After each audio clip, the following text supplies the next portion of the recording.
last night, the pregame ceremony, the display of them taking a knee, kneeling for 8 minutes and 46 seconds, with all of the black players from every team gathered with the black coaches as well.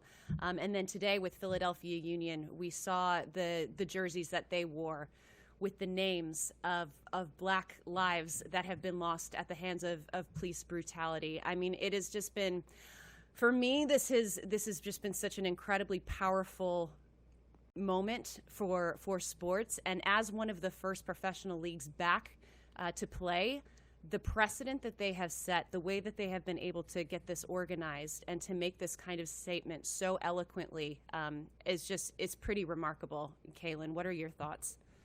Yeah, I mean, absolutely. And,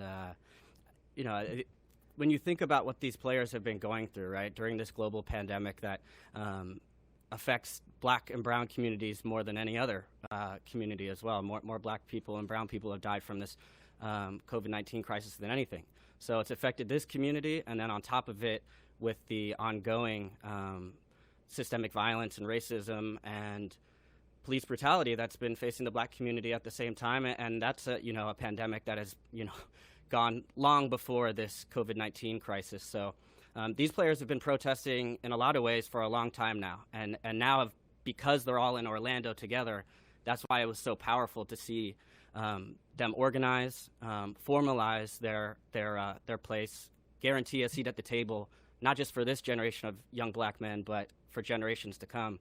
And and then I think today, really taking the next step where it wasn't just about last night and that one moment, but the way that the Philadelphia Union continued the conversation today was really incredible. I mean, to see Andre Blake step forward and he was wearing the George Floyd shirt as well as all of the other players. And I should also mention my good friend and former teammate Warren Creval designed everything that you're seeing in MLS right now. So all the shirts worn last night, those are Black Player for Change, excuse me. Warren designed all of them.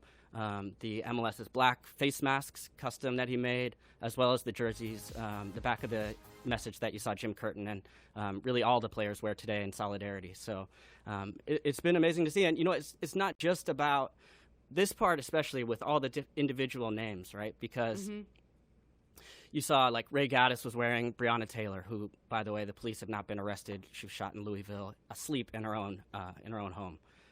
Tamir Rice, Mark McKenzie, was wearing his shirt, and he would have turned 18 last week, which he was shot when he was 12 and killed. And Mark McKenzie's only a couple years older than him. So I think what they've done is it's not just a demonstration, it's an education as well. And they are making their message loud, but also very clear. Because we've seen in the past how demonstrations and peaceful protests have been taken out of context and, told to shut up and dribble. So it's a powerful statement, I think, one that says that these guys have been carrying the names and the burdens of, black men and women that have been killed by the police for a long time when they step on the field. And when they leave the stadium, the idea that the name on their shirts would protect them is also just not true. So I think, what they're advocating for as far as across the board, black coaches, the way they brought Black Arrow, media representation, execs, owners, everything.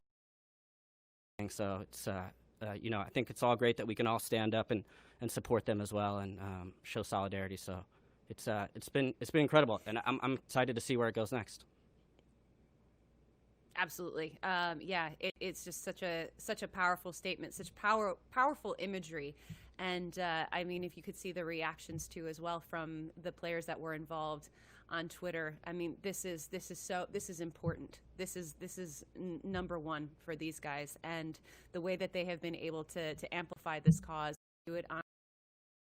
I'm so proud of the Black Players for Change and the way they have come together to articulate this message to everybody, and to encourage everybody to get involved. So keep doing what you're doing, because it's awesome.